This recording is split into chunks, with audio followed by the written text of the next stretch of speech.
뉴스 브리핑 제작에 도움 주신 분들입니다.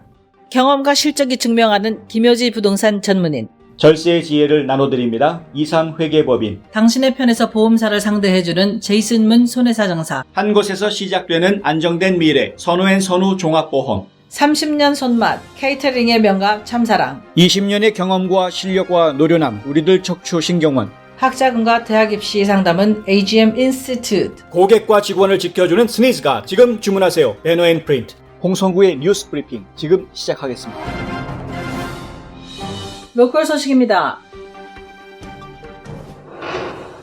월요일부터 조지아주 곳곳에서 사회적 거리를 두고 실시되는 첫 조기 투표가 시작됩니다. 유권자들은 6피트 간격으로 줄을 서야 하고 체크인할 때 손 세정제를 사용하게 됩니다. 일부 카운티에서는 손가락 대신 스타일러스 펜으로 터치스크린을 누르는 방식도 도입합니다. 조기 투표소는 예전보다 줄어들었습니다. 캅 카운티 5곳, 디캡 카운티 8곳, 풀턴 카운티 5곳, 뷰네 카운티는 6곳입니다. 690만 명의 조지아주 유권자들에게는 부재자 투표 요청서가 우편으로 발송됐는데요. 브래드 라펜스퍼거 주 국무장관은 만약 직접 투표를 하기로 했다면 사회적 거리두기를 계속해서 실천하고 아프면 집에 머물러 있으라고 당부했습니다. 일부 카운티에서는 유권자들을 자신의 차에서 기다리게 하고 투표할 차례라는 문자 메시지를 보내줄 계획입니다. 투표소 근무자들도 장갑을 끼고 자주 투표기를 청소할 예정인데요. 한편 국무부는 지금까지 21만 1천 명이 넘는 유권자가 부재자 투표 용지를 이미 보내왔다고 밝혔는데요. 알려진 바로는 130만 명이 우편 투표를 신청한 상태라고 합니다. 참고로 지난 2016년 경선 때는 3만 7천여 명만 부재자 투표를 했습니다. 투표와 관련한 자세한 사항은 웹사이트 www.mvp.sos.ga.gov에서 확인할 수 있습니다. 제롬 파웰 연방준비제도 의장은 어제 CBS 방송 60minutes에 출연해 코로나19 극복을 위해 행정부가 추가 재정 정책을 확장해야 한다고 밝혔습니다. 파웰 의장은 미국 경제는 다시 회복될 것이라고 강조하면서 중장기적 지원을 통해 소기업들이 살아남는 것이 관건이라고 지적했습니다. 파웰 의장은 조만간 연방상원은행위원회에 출석해 추가 재정 정책을 논의할 예정인데요. 지난주 연방하원을 통과한 4차 경기 부양 법안이 현실로 일어날 가능성에 힘을 실어준 셈입니다. 파웰 의장은 경제가 호전되기 전까지 실업률이 25%까지 올라가고 올 2분기 GDP가 20%가량 위축될 수 있다고 언급했지만 올 하반기부터 경제가 서서히 회복될 것이라고 내다봤습니다. LA 피트니스가 오는 22일부터 메트로 애틀란타 지역 40곳을 시작으로 다시 문을 엽니다. LA 피트니스는 일단 22일부터 31일까지는 회원들에게 무료로 시설을 이용하도록 하고 상황을 본 뒤에 6월부터는 정상 과금을 하겠다고 밝혔습니다. LA 피트니스는 발열 체크, 건강 관련 질문, 사회적 거리두기, 수용 인원 제한 등의 지침을 시행하는데요. 직원들은 마스크와 위생장갑 착용을 의무화하고 특히 그룹 클래스는 5월 말까지는 열지 않기로 했습니다. LA 피트니스 측은 회원들에게 자주 손을 씻고 운동기구 사용 전후로 기구를 닦아줄 것과 사회적 거리두기를 지켜달라고 당부했는데 특히 몸이 아픈 회원들은 오지 말아달라고 강조했습니다. 라이프타임도 곧 재오픈을 준비하고 있는 것으로 알려졌는데요. 조지아주가 피트니스를 재오픈해도 될지를 실험하는 무대가 됐습니다.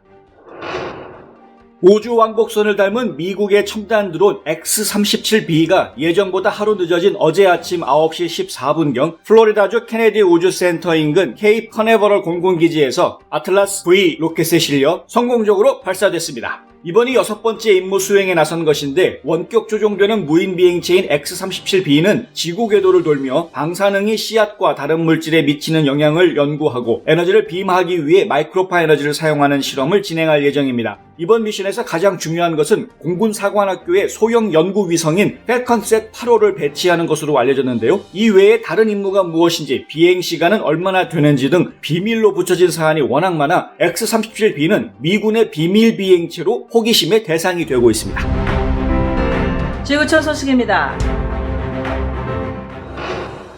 세계보건기구 WHO의 제73차 세계보건총회가 오늘과 내일 이틀간 온라인 회의로 개최됩니다. AFP, 블룸버그 통신 등은 이번 세계보건총회의 3대 화두로 코로나19에 대한 중국 책임론, 대만의 WHO 참여 자격, 코로나19 치료제 및 백신의 공유 등을 꼽았는데 과연 회원국들 간에 얽히고 설킨 이해관계 속에 중지를 모을 수 있을지 주목됩니다. 미국은 중국이 실험실 통제를 실패해 사고를 낸 것 같다며 중국을 공격했고 유럽연합과 호주는 이번 총회에서 코로나19 근원을 조사하는 방안을 촉구할 방침입니다. 대만의 WHO 가입을 놓고 미국과 중국의 힘겨루기가 또 한 번 연출될 예정이고 코로나19 치료제 및 백신을 세계가 공유하는 방안도 논의될 전망인데 거대 제약사를 거느린 미국이 독점력을 부리지 않을지 각국이 촉각을 곤두세우고 있는 상황입니다.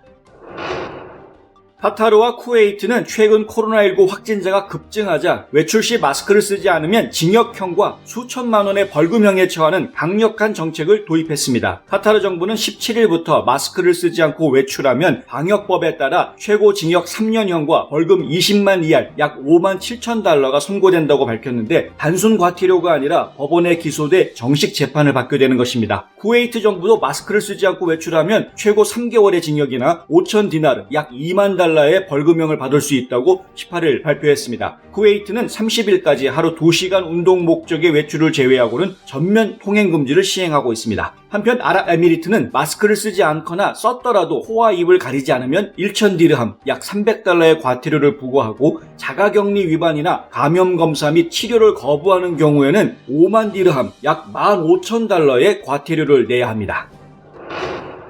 제롬 파월 연준 의장이 어제 CBS 방송에 출연해 미국의 경제 회복이 내년 말까지 이어질 수 있다며 부정적인 발언을 해 안전자산인 금값이 7년 만에 최고치를 경신했다고 블룸버그 통신이 보도했습니다. 연준은 지난 15일 금융안전보고서에서 주식 등 자산 가격이 코로나19 사태에 충격을 겪을 것이며 상업용 부동산이 가장 큰 타격을 볼 부문 중 하나라는 내용을 발표한 바 있는데요. 파월 의장도 경제 회복이 V자나 U자 곡선이 아닌 나이키 로고 모양의 곡선이 될 것이라고 밝혀 코로나19로 인한 경기 침체가 장기화될 것임을 시사했습니다. 사실 금값이 크게 오른 것은 코로나19에 대응하기 위해 각국 중앙은행이 경기 부양책으로 양적 완화를 했기 때문인데요. 올해 들어서만 16%나 올랐습니다. 전문가들은 통화량이 많아지면서 금값은 계속 오를 것으로 전망하고 있습니다. 한국 소식입니다.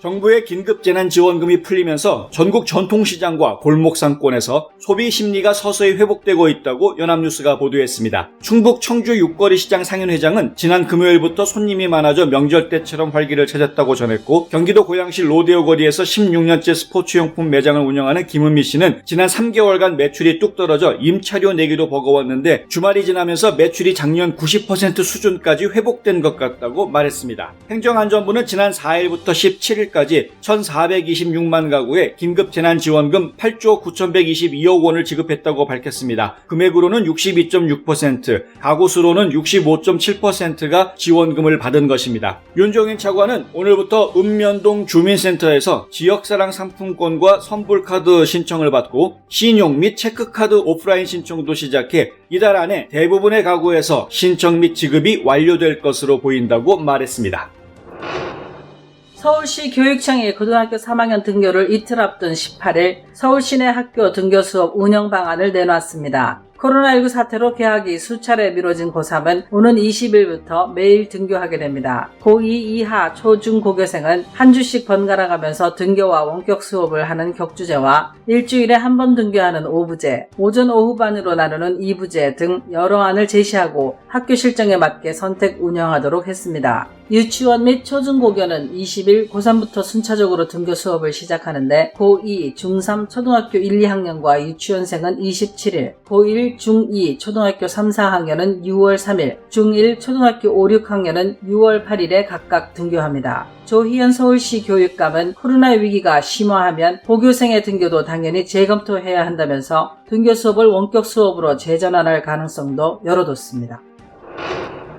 문재인 대통령과 김정숙 여사는 오늘 옛 전남도청 앞에 있는 광주 5.18 민주광장에서 열린 40주년 5.18 민주화운동 기념식에 참석해 희생된 영령들을 추모했습니다. 5.18 민주화운동 기념식이 망월동 묘역이 아닌 옛 전남도청 앞에서 열린 것은 이번이 처음입니다. 문 대통령은 기념사에서 5월 정신은 누구의 것도 아닌 우리 모두의 것이라며 5월 정신은 우리 국민 한 사람 한 사람의 마음에 깃들어 있다고 강조했습니다. 문 대통령은 아울러 5.18 진상의 확실한 규명과 희생자 명예회복, 배상 및 보상에 최선을 다하겠다고 약속했고 유가족 등은 박수로 화답했습니다. 문 대통령은 기념식 후 국립 5.18 민주묘지로 이동해 5.18 민주유공자 유족회장 등과 함께 헌화, 분향하고 지난해 별세한 고 이현 씨의 묘역을 참배했습니다.